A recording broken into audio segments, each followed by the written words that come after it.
The blood on Alicia Wood's split lip tasted like copper in desperation. She crouched between two black SUVs in the underground parking garage of the Grandeur Hotel, her heart hammering so loud she was certain it would give her away. Above her, footsteps echoed.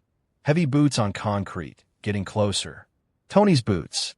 The steel-toed Timberlands that had left a crescent moon bruise on her shin 2 weeks ago. Alicia. His voice bounced off the concrete pillars, deceptively calm. The kind of calm that came before the storm. Baby, I know you're here. Security saw you come down. There's nowhere to run. Her phone, the one with his tracking app buried in the settings, lay in pieces behind a pillar 3 rows back. She'd smashed it against the concrete the moment she made it to the garage. But Tony was smart. Smarter than she'd given him credit for. He'd anticipated this. The parking garage smelled like motor oil and fear. Her hands shook as she pressed them against the cold metal of the SUV, trying to make herself smaller, invisible. The middle vehicle in the convoy had its engine running, a low purr that vibrated through her bones. She could see the Rinaldi family crest on the license plate, a lion and a serpent intertwined, gold on black. Marco Rinaldi's personal convoy. She'd cleaned his hotel suite 4 times this month. Each time, she'd seen things that weren't meant for the eyes of a 26-year-old black maid from Dorchester. Encrypted phones, documents in Italian with numbers that had too many zeros, men in expensive suits who spoke in hushed tones and carried guns under their jackets. Marco Rinaldi, 34, took over the family business when his father died under mysterious circumstances. Controlled half of Boston's waterfront, untouchable by law, protected by fear, respected by everyone who valued their kneecaps. And she was about to hide in his car. Tony's footsteps were 10 feet away. 8. 6. The driver's door of the middle SUV stood open. Someone had stepped away for a final security sweep. This was insane. Suicidal. Trading one monster for another. But when she closed her eyes, she saw the newspaper headline from this morning.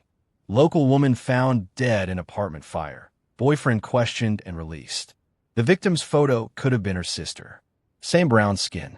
Same hopeful eyes that had believed, "I'm sorry," one too many times. For feet. Alicia made her choice. She slipped between the vehicles and pressed herself into the narrow gap, wedging her body into the shadows. Her uniform, the ugly gray dress that marked her as invisible, as help, as beneath notice, caught on something, and she heard fabric rip. Tony's boots appeared in her line of vision. "I will find you," he said softly, to the empty garage, to the shadows where she hid. "And when I do, you'll wish you just talked to me." The passenger door above her opened. A hand reached down, strong, olive-skinned, decorated with a silver signet ring bearing that same crest. The lion and the serpent. Marco Rinaldi's hand. She didn't think. She grabbed it. He pulled her into the vehicle in one smooth motion, his other hand going to her mouth before she could gasp. The door clicked shut. The locks engaged with a heavy, final sound. Marco Rinaldi looked down at her, with eyes the color of espresso, dark and unreadable. He was younger than she'd expected from the stories. Sharp jawline shadowed with stubble, black hair styled with precision, a scar cutting through his left eyebrow that somehow made him more beautiful instead of less. He wore a 3-piece suit that probably cost more than her entire year's salary. "Don't make a sound," he whispered, his Italian accent turning the words into something almost gentle. Tony appeared at the window, his face twisted with rage. He pounded on the tinted glass. "Hey, open up. My girlfriend's in there." Alicia was shaking so hard her teeth chattered. Marco's hand remained on her mouth, not cruel, not violent, just firm enough to keep her silent. She could smell his cologne, something expensive with notes of bergamot and danger. Marco's free hand moved to the window control. He lowered it exactly 2 inches. His body language shifted from the man who'd pulled her to safety to something else entirely. Something cold. Apex predator recognizing prey. "You're mistaken," Marco said, his voice carrying the weight of absolute authority. "This is a private vehicle. Move away from it. Now." "I saw her get in there." Tony's voice cracked with fury and something else. Fear. He'd recognized the crest on the plates. Alicia, get your ass out here right now. Marco pulled out his phone with his free hand, never breaking eye contact with Tony through the glass. He spoke in rapid Italian to someone on the other end, then switched to English. There's a man harassing my vehicle in the parking garage of the Grandeur Hotel. Section C. Handle it. Quietly. 30 seconds. That's how long it took for hotel security to arrive. Two thick-necked men in blazers who appeared from the elevator like they'd been waiting for the call. 45 seconds, and Tony was being escorted away, still shouting threats that echoed off concrete walls. 60 seconds, and the garage was silent again. Marco removed his hand from Alicia's mouth. She was still on the floor of his SUV, wedged between the seats, her uniform torn, her lip bleeding onto his expensive leather interior. You're bleeding on my seats, he observed. Not angry, just factual. I'm sorry, she whispered. I'm so sorry. I didn't know where else to. Who is he? The question cut through her panic. She looked up at Marco Rinaldi, at the man whose name made grown men nervous, whose business dealings were the subject of federal investigations that somehow never stuck, and saw something unexpected in his dark eyes. Recognition. My ex-boyfriend, she said. Then, because honesty seemed important when you were bleeding in a crime lord's car. I'm trying to leave him. He hurts me. And I think he's going to kill me if I don't disappear.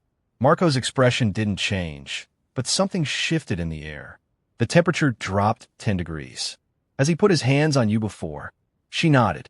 The driver's door opened. A man slid behind the wheel.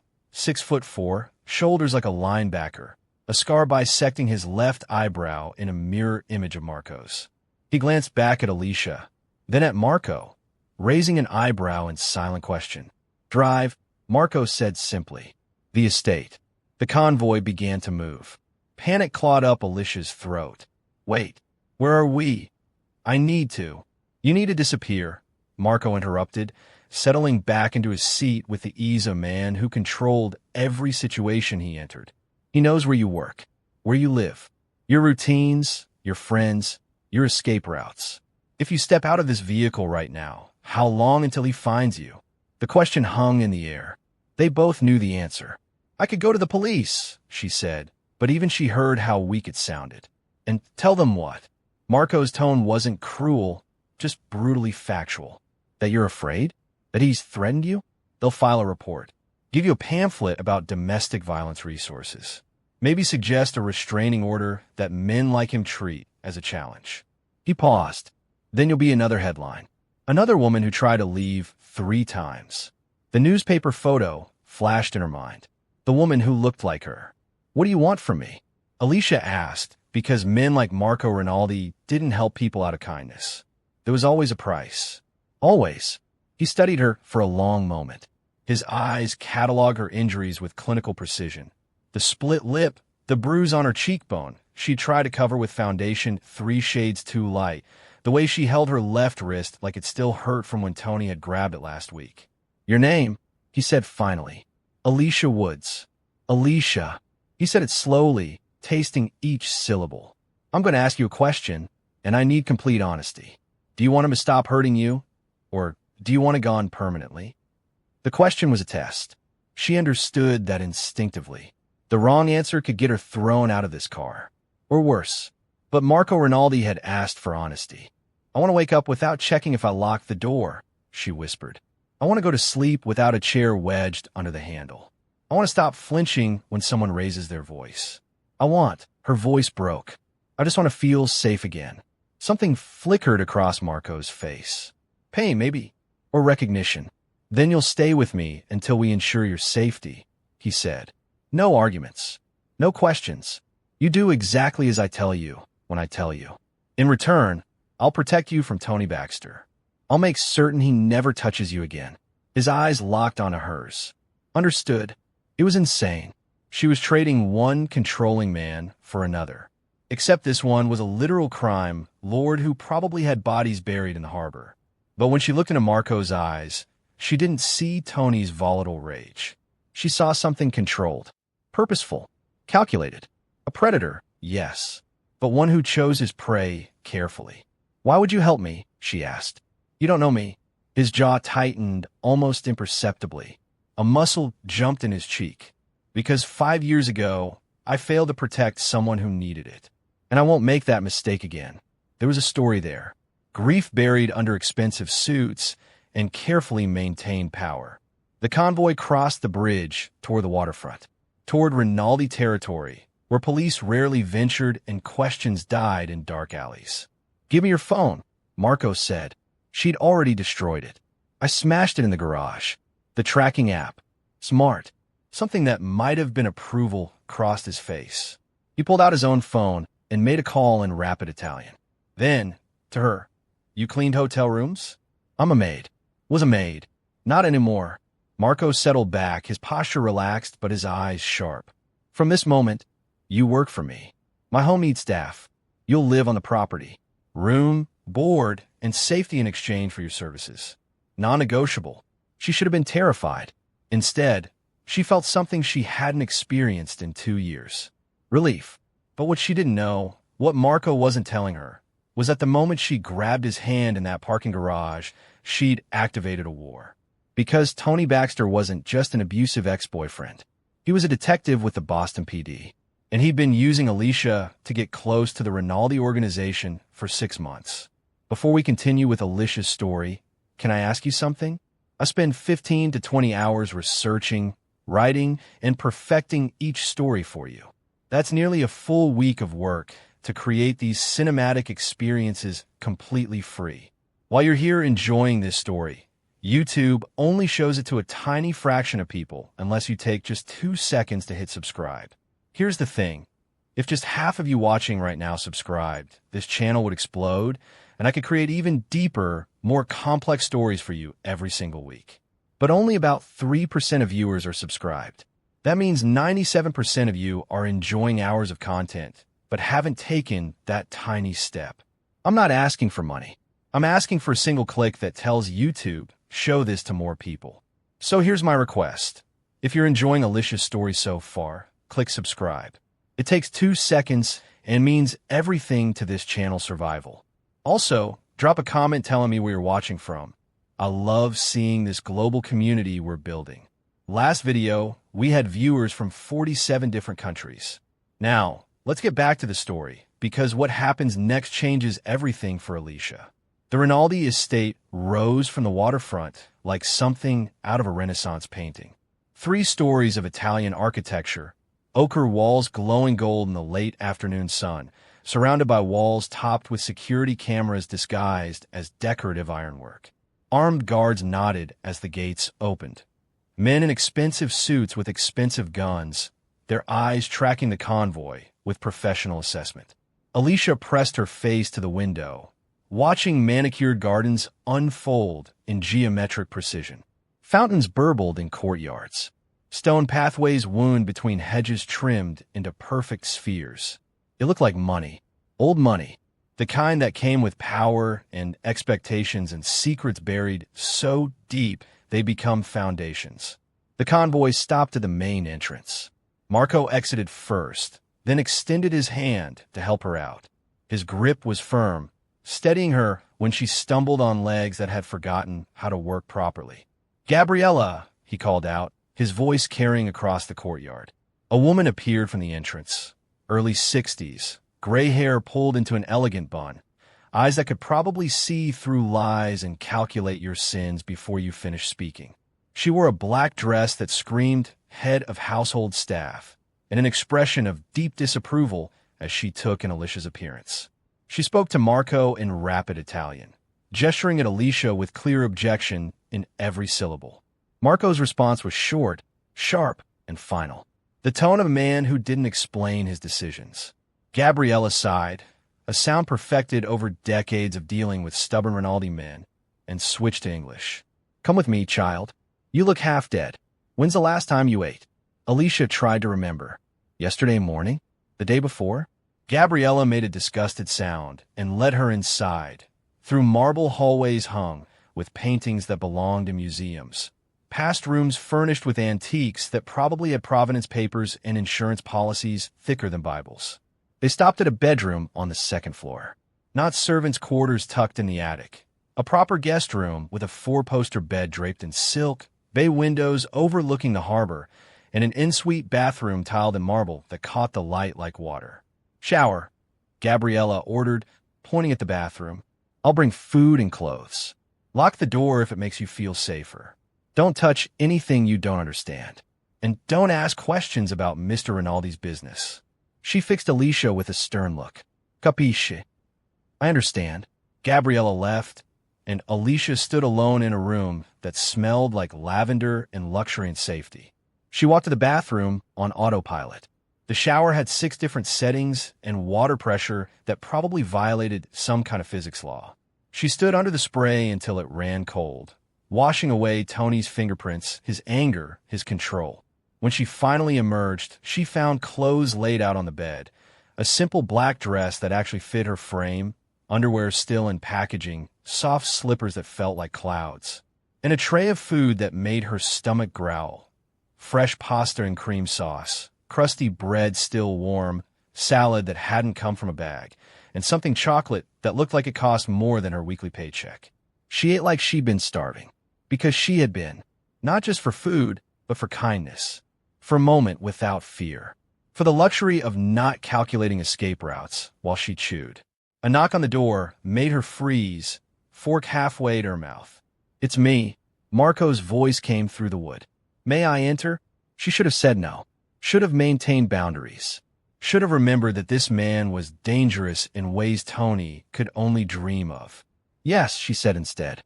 Marco entered, changed from his business suit into dark slacks and a white shirt with the sleeves rolled up. Somehow, he looked more dangerous this way. Less polished veneer, more raw power barely contained. He studied her face with clinical precision. "The bruising will fade in a week. Until then, you stay on the property. Tony Baxter will be looking for you." "How do you know his last name?" "I know everything about threats to people under my protection."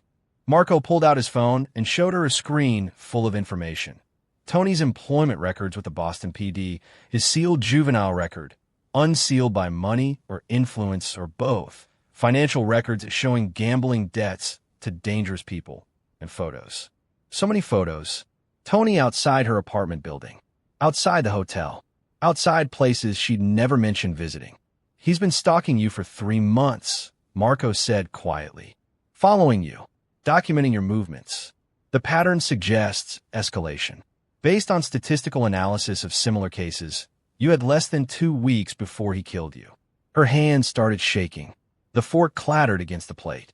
Marco's voice softened fractionally.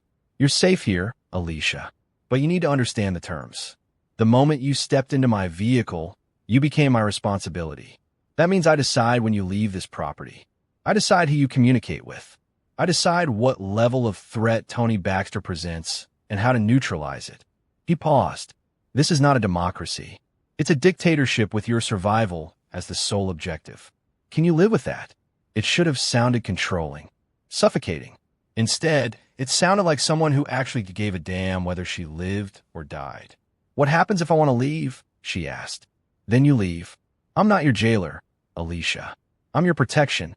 His eyes held hers. "But the moment you step beyond these walls without my security, you're on your own. And Tony Baxter will find you. Are you willing to bet your life that he won't?" The newspaper headline flashed in her mind. The woman who tried to leave 3 times. "No," she whispered. "Smart girl." Marco moved toward the door, then stopped. His hand gripped the frame so hard his knuckles went white. "Gabriella will explain your duties tomorrow. For tonight, rest. Lock your door if it makes you feel safer. No one will disturb you." "Marco," her voice was small. "Who couldn't you protect 5 years ago?" His entire body went rigid. For a moment, she thought he wouldn't answer. Then, her name was Sophia, my younger sister. She married a man who hurt her, and I was too blind to see it until it was too late. By the time I understood what was happening, she'd put a gun to her head rather than spend another day with him. His voice was completely flat, emotionless, the kind of control that came from saying these words in therapy or to a mirror until they stopped cutting. "I killed him, of course, slowly, but didn't bring her back." Alicia's breath caught. "I'm sorry. I'm not telling you for sympathy." He He finally looked at her, and his eyes were full of ghosts. I'm telling you so you understand why I'll never let another woman suffer what she suffered. Not while I have the power to prevent it. What was his name? She asked. The husband. Marco's smile was cold and final and full of promises kept. It doesn't matter. He doesn't exist anymore. Not even in hell. He left before she could respond. Alicia locked the door anyway and climbed into the softest bed she'd ever touched. For the first time in 2 years, she fell asleep without checking the windows, without her phone clutched in her hand, without fear coiled in her stomach like barbed wire. She slept without nightmares. And when she woke to sunlight streaming through bay windows, overlooking a harbor where the old Alicia had drowned and a new one was learning to breathe, she realized something terrifying and wonderful. She'd traded one cage for another. But this cage had a man who whispered, "I'll protect you," and had already killed to prove he meant it. The question was, what would protection cost her? Gabriella woke her at 6 a.m. with espresso and instructions delivered in English peppered with Italian frustration. Alicia was to maintain the second-floor guest rooms, Marco's private study, never touch papers on his desk, capiche? In the main dining room. She was never to enter Marco's bedroom, never to speak about what she saw or heard in the house, never to ask about the men who came late at night. You clean in the morning, Gabriella said, fixing her with a look that could have stripped paint. You see nothing. You hear nothing. You are a ghost. Understand. Alicia understood perfectly. Invisibility was survival. Except Marco refused to let her be invisible. She was polishing the antique dining table, 12 feet of mahogany that probably cost more than a car, when he appeared in the doorway. He wore a charcoal suit that fit like it had been sewn directly onto his body, his hair still damp from the shower. Alicia, have breakfast with me. Not a request. Never a request with Marco. She sat across from him at a table set for two, feeling completely wrong in her plain black uniform, while he looked like he could buy and sell countries before lunch. Tell me about yourself, he said, spreading jam on toast with the same precision he probably used to plan murders. There's nothing to tell. Everyone has a story. His dark eyes pinned her in place. Where's your family? Dead. My grandmother raised me after my parents died in a car accident. She passed 3 years ago.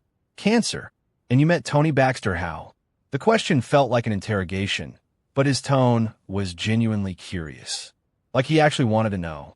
Like she mattered beyond being another problem to solve. Community center in Dorchester.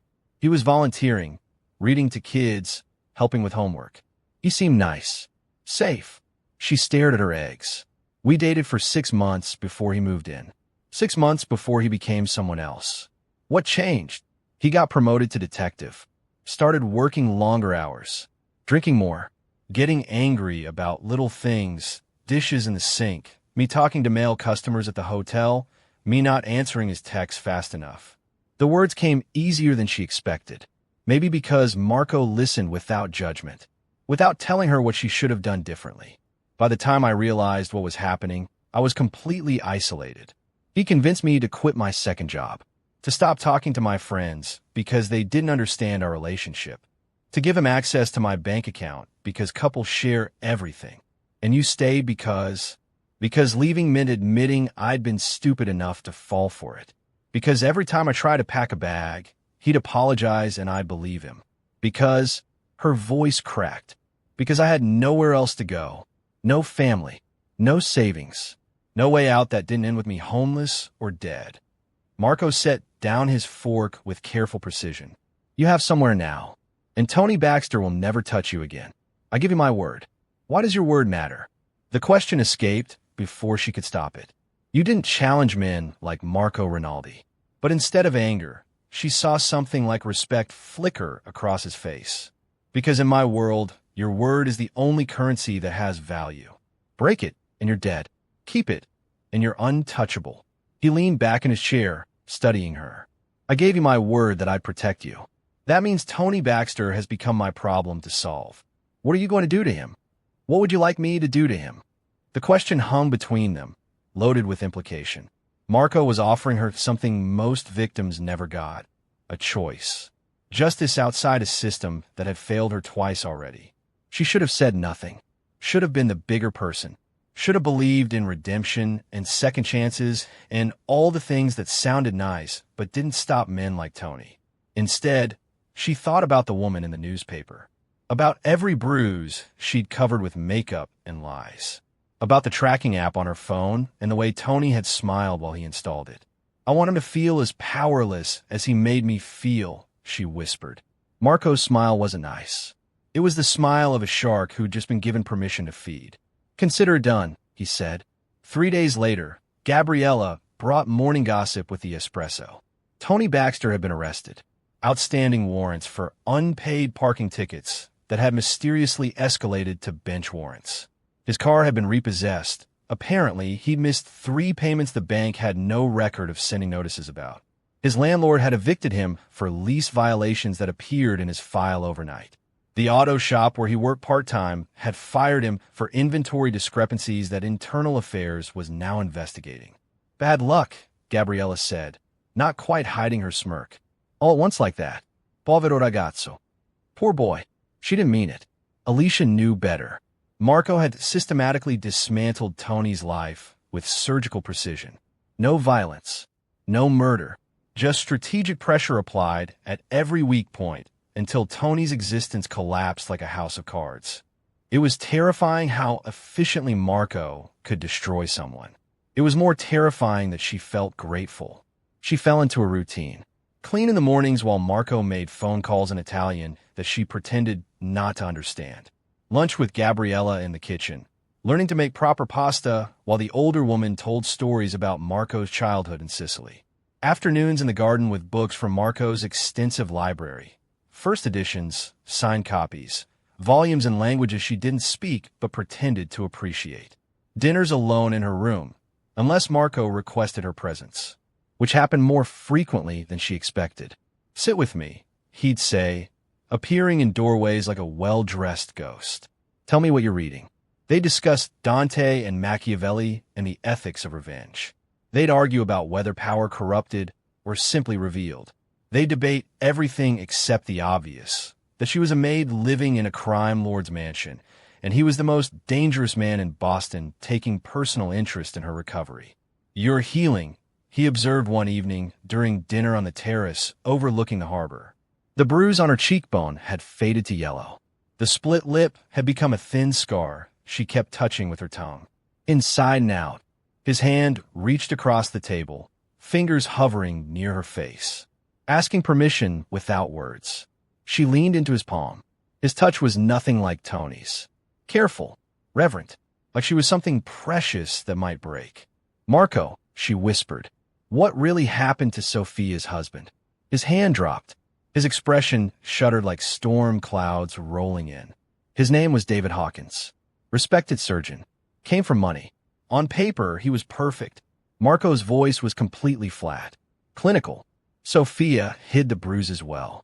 Made excuses for the broken ribs, the fractured wrist, the concussion she blamed on a fall downstairs. I believed her because I wanted to. Because admitting the truth meant admitting I'd failed to protect my own blood. Alicia's heart cracked for him. By the time I understood what was happening, she was dead. Murder-suicide, the police said. But I knew better. David killed her, then staged it to look like she'd shot him first in self-defense before turning the gun on herself. His eyes met hers, full of ghosts and rage. The police believed his story because dead men can't defend themselves, and Sophia couldn't contradict the narrative. What did you do? I had him exhumed. Privately. My family physician found evidence of torture, burns, cuts, broken bones, that occurred post-mortem but before burial. Someone had spent hours making David Hawkins suffer before finally letting him die. Someone, Alicia repeated. Marco's smile was cold. The case remains unsolved. Hawkins's family accepted a generous settlement to stop asking questions, and I sleep soundly knowing my sister was avenged. You didn't kill him. I didn't say that. They never spoke of it again. But Alicia understood. Marco Rinaldi didn't just protect people. He avenged them. Slowly, methodically, with the kind of precision that came from practice. Weeks passed, then a month. She stopped flinching at loud noises, stopped checking over her shoulder, Started laughing at Gabriella's terrible puns about pasta shapes. Started feeling like maybe, possibly, she could be Alicia Woods again instead of Tony Baxter's victim. And Marco watched her come back to life with something in his eyes that made her breath catch. It happened on a Tuesday night. She was reading in the library, a first edition of the Count of Monte Cristo that probably cost more than a car, when Marco appeared with 2 glasses of wine. "Join me," he said. They sat by the fireplace, talking about nothing and everything, until the conversation lulled and the silence between us felt charged with possibility. "Alicia," Marco said quietly, "you know what I am, what I do, the life I lead. Yes, and you know that anyone close to me becomes a target. That my enemies would use you against me if they knew." He stopped himself. Started again. "You're free to leave whenever you want. I meant that. But if you stay, I need to know it's because you choose this. Choose me. Not because you're afraid of Tony or grateful for protection." Her heart pounded against her ribs. "What are you asking?" "I'm asking if a man like me, a man whose hands are stained with blood, whose business is built on fear, whose soul is probably damned, has any right to want a woman like you." She should have said no. Should have recognized the danger. Should have understood that falling for Marco Rinaldi was trading one complicated situation for another. Instead, she set down her wine glass and crossed the space between them. "You're asking the wrong question," she said. "What's the right question?" "The right question is, does a woman who spent 2 years being controlled want a man who operates on dominance and power?" She met his dark eyes without flinching. "And the answer is yes. Because you're not Tony. You don't hurt to make yourself feel strong. You protect because someone you loved was hurt and you couldn't save her. There's a difference. The difference is thinner than you think," Marco said, but he didn't pull away when she touched his face. "Then show me," she whispered. He kissed her like she was precious, like she was something worth protecting. His hands in her hair were gentle, asking permission, waiting for consent. She gave freely. When they finally broke apart, he pressed his forehead to hers. "This is a terrible idea. Probably. You deserve better than a man like me. You don't get to decide what I deserve." She smiled against his lips. "I'm choosing you, Marco Rinaldi." Fully informed, eyes wide open. "Then God help us both," he murmured, and kissed her again. That night, she moved from the guest room to Marco's suite.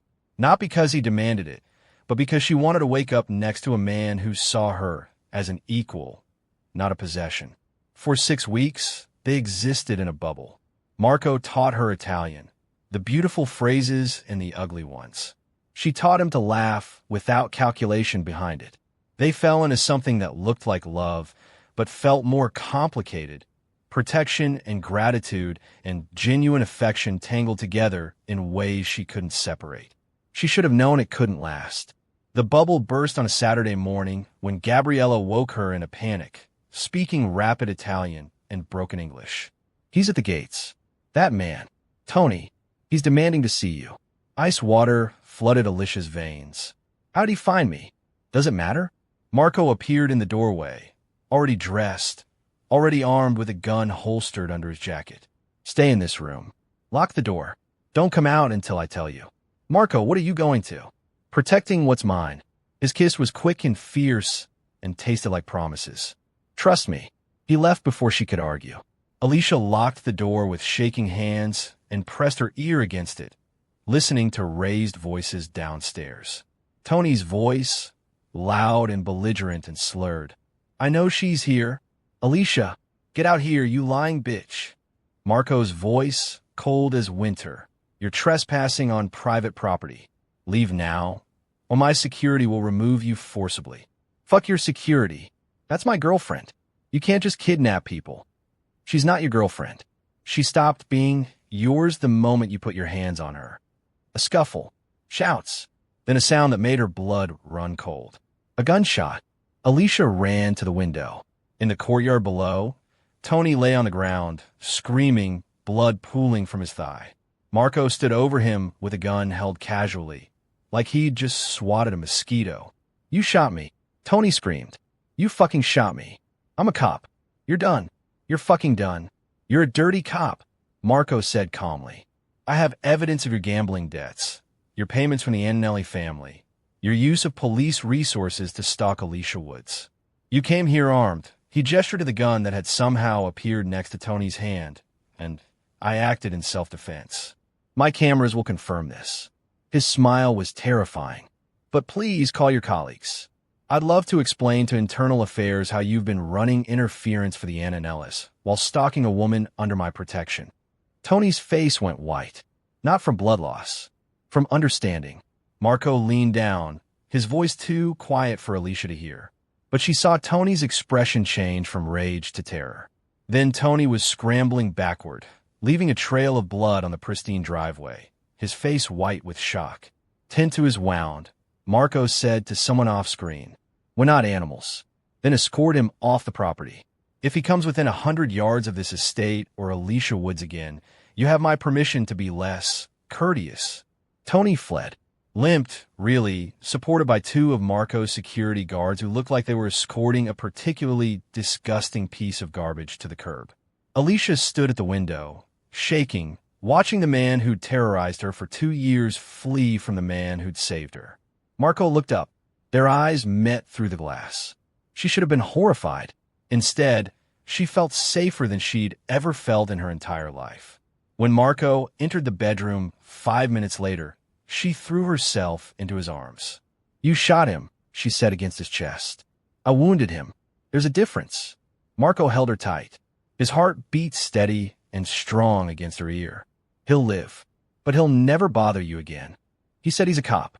He was a dirty cop working for my competitors. I've known for 3 months. Marco pulled back, his hands on her shoulders. "I didn't tell you because I wanted you to heal without fear. But Tony Baxter was using you, Alicia. He dated you specifically to get information about my organization. The hotel where you worked, the rooms you cleaned, the conversations you might have overheard. He thought you were his ticket to bringing down the Rinaldi family." The words didn't make sense. Then they did, and the world tilted sideways. "He never loved me," she whispered. "No, he used you. And when you tried to leave, he couldn't let you go because you were his only connection to me." Marco's voice was gentle. Everything he did, the stalking, the abuse, the control, it was about maintaining his access to information. Alicia's legs gave out. Marco caught her, lowering them both to the floor, holding her while she processed this new reality. Tony had never loved her. The abuse wasn't personal, it was professional. She'd been a pawn in a game she didn't know she was playing. "How long have you known?" she asked. "Since the day you hid in my car. I ran his background check within an hour. Saw the connections to the Antonelli family, the sealed internal affairs investigations, the gambling debts. I knew exactly what he was. And you didn't tell me? Would you have believed me?" Marco asked gently. "Or would you have thought I was manipulating you?" He was right. She would have thought it was a trick. "This is who I am," Marco said quietly. "This is what protection looks like in my world. I shoot first. I ask questions later. I make people disappear when they threaten what's mine." He cupped her face. "If that's too much." Alicia kissed him to shut him up. Hard, desperate, full of relief and rage and gratitude. "I love you," she said against his mouth. Terrible idea or not. Dangerous or not. Complicated or not. "I love you, Marco Rinaldi." His eyes widened, like he hadn't expected that, like maybe no one had ever said those words to him before. "Alicia, don't tell me I shouldn't. Don't tell me it's gratitude or Stockholm Syndrome or whatever rational explanation you've got. I know the difference between being controlled and being protected. I know the difference between a man who breaks me and a man who'd burn the world to keep me safe." She held his gaze. "I love you. Deal with it." He laughed, actually laughed, and kissed her so thoroughly she forgot how to breathe. "You're going to be the death of me," he murmured against her lips. "Probably, but what a way to go." That was the moment Alicia Woods stopped being a victim and became something else entirely. Marco Rinaldi's queen. But queens needed crowns, and crowns came with prices. Tony Baxter disappeared from Boston 3 days later. Rumors said he'd been transferred to a desk job in Idaho. Rumors said he'd quit the force entirely. Rumors said a lot of things, and Alicia didn't ask which rumors were true. She had other concerns. like the fact that Marco's enemies now knew she existed. It started small. A car following her during her grocery run with Marco's security detail. An unmarked envelope delivered to the estate containing a photo of her at the farmer's market. A bouquet of black roses left at the front gate with a card that read, "Such a pretty new toy. Be ashamed if something happened to it." Marco's response was immediate and brutal. Within 48 hours, 3 members of the Antonelli family were arrested on federal charges. Within a week, their smuggling operation at the docks had been dismantled. Within 2 weeks, Vincent Antonelli himself was asking for a sit-down with Marco Rinaldi to discuss terms of peace. Alicia watched from the shadows as Marco transformed from the man who taught her Italian over breakfast to the boss who commanded absolute loyalty. He was terrifying in meetings, cold, calculating, willing to threaten children and elderly parents to make his point. But he was hers, and she was learning to be his. Gabriella taught her the real rules of this world. How to smile while men discussed murder. How to remember everything without appearing to listen. How to be underestimated, because underestimation was a weapon. "You think you're here by accident?" Gabriella asked one afternoon, teaching Alicia to make osso buco while Marco was out collecting debts. "You think Marco saves every pretty girl who hides in his car?" "I don't know what to think." "Think this. Marco Rinaldi doesn't do anything without reason. He saved you because he saw something in you. Something strong. Something useful." Gabriella's eyes were sharp. "Now you choose. Be the pretty girl he protects, or be the partner who protects him back." Alicia chose partnership. She started small, listening during Marco's phone calls, picking up patterns in his conversations, noticing which associates stammered, which ones met his eyes, which ones were planning betrayal. "You're observant," Marco said one night, after she'd quietly mentioned that his accountant had been avoiding his calls. "I clean rooms for a living." Was living. "I notice things people try to hide." Marco smiled. "Would you like to notice things for me?" "Officially, what are you offering?" "A position. My consigliera, my advisor. Someone I trust to see what I miss. Someone who isn't afraid to tell me I'm wrong." His eyes held hers. "Someone who's mine in every way that matters."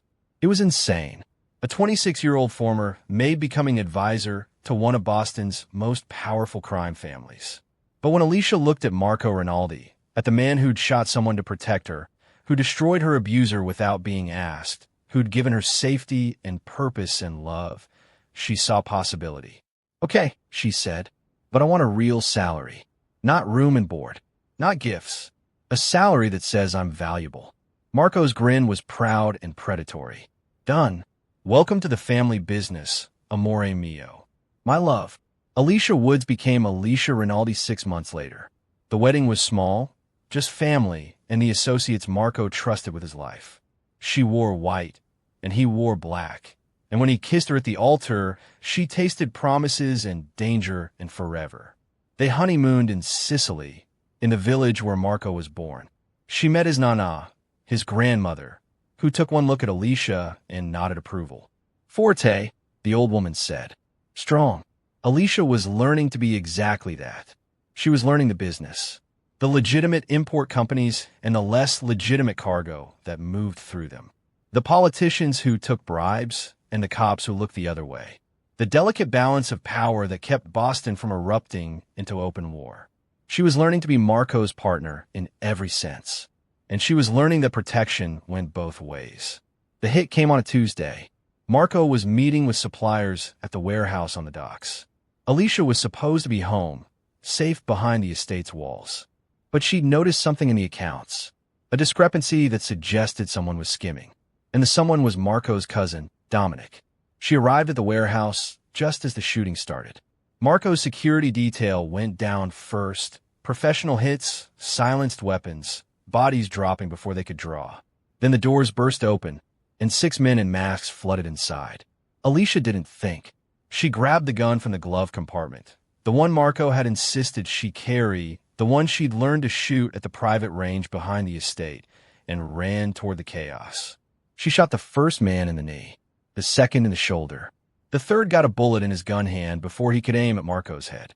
By the time Marco's reinforcements arrived, 3 men were dead, 2 were wounded, and Alicia was standing over Marco's unconscious form, gun steady, fury in her eyes. "Touch him," she said to the last standing attacker, "and I'll make sure you die slowly." The man ran. Marco came to the hospital, groggy and confused, with a concussion and 3 broken ribs. The first thing he saw was Alicia, covered in blood that wasn't hers, sitting beside his bed like a guardian angel carved from vengeance. "You weren't supposed to be there," he said. "You're welcome," she replied. He laughed, then winced. "You saved my life. You saved mine first. I'm just returning the favor." Marco reached for her hand. "Dominic, arrested. Federal custody. I gave them everything. The skimming, the planned hit, his connections to the Antonelli family." She smiled without humor. "He won't be a problem anymore." "You're terrifying," Marco said, and it sounded like the highest compliment. "I learned from the best." That night, bleeding and bandaged and barely conscious, Marco Rinaldi proposed again. Not with a ring this time. With words. "Marry me," he said. "Again. Every day. In every way that matters. Be my partner. My equal. My queen. I already married you," Alicia pointed out. "Then renew your vows. Promise me you'll never stop being this fierce, this strong, this perfectly, terrifyingly mine." "I promise," she whispered. "As long as you promise to keep being worth saving." "Deal." They rebuilt after that. Stronger, smarter, more careful about who they trusted. Alicia became known in Boston's underworld as La Regina Nera, the Black Queen. The woman who smiled while negotiating treaties and pulled triggers when negotiations failed. The woman who'd gone from maid to Mafia wife to something else entirely. Marco's equal, his partner, his salvation. And when she walked into rooms, men who'd underestimated her learned their mistake exactly once. 5 years later, Alicia stood in the same parking garage where it all began. The Grandeur Hotel had been renovated, but Section C remained unchanged. Same concrete pillars, same echo of footsteps, same shadows where she'd once hidden between SUVs. She was different now. Designer suit instead of a maid's uniform. Confidence instead of fear. A gun holstered under her jacket and the skills to use it. She'd come here to meet a woman. Young, scared, running from a man who hurt her. The woman appeared from the stairwell, looking around nervously. Alicia stepped forward. "You're safe now," she said. "Come with me." The woman hesitated. "Why would you help me?" "Because someone helped me once, and I'm paying it forward." She led the woman to the black SUV waiting at the exit. The one with the Rinaldi crest on the plates. The one where it all began. Marco sat in the back seat, older now, but no less dangerous. He nodded at the woman. "Get in. We'll protect you." The woman looked between them, at Alicia in her expensive suit, at Marco with his knowing eyes, and made the same choice Alicia had made 5 years ago. She grabbed the extended hand and climbed inside. As they drove away, Alicia caught Marco's eye in the rearview mirror. He smiled. She smiled back. And they went home to the estate on the harbor, where broken things came to heal and survivors learned to fight back. Because that's what protection looked like in their world. Not rescue. Not salvation. Partnership. And that's how a maid became a queen. And that's how Alicia Woods became Alicia Rinaldi, La Regina Nera, the woman who hid in a mafia boss's convoy and emerged as his equal. If you made it this far, you just experienced 20 minutes of pure storytelling. And I need to know, what was your favorite twist? Did you see Tony being a dirty cop coming? Do you think Alicia and Marco's partnership will last? Tell me in the comments right now. And if this story gave you chills, made you angry, or had you rooting for a killer, you need to subscribe because next week's story is even more twisted. Hit that like button. It literally costs you nothing, but helps me massively. Share this with someone who loves crime romance stories, and I'll see you in the next one. Until then, remember, protection goes both ways. The person you save today might save you tomorrow. And sometimes, the most dangerous choice is also the safest one. Thank you.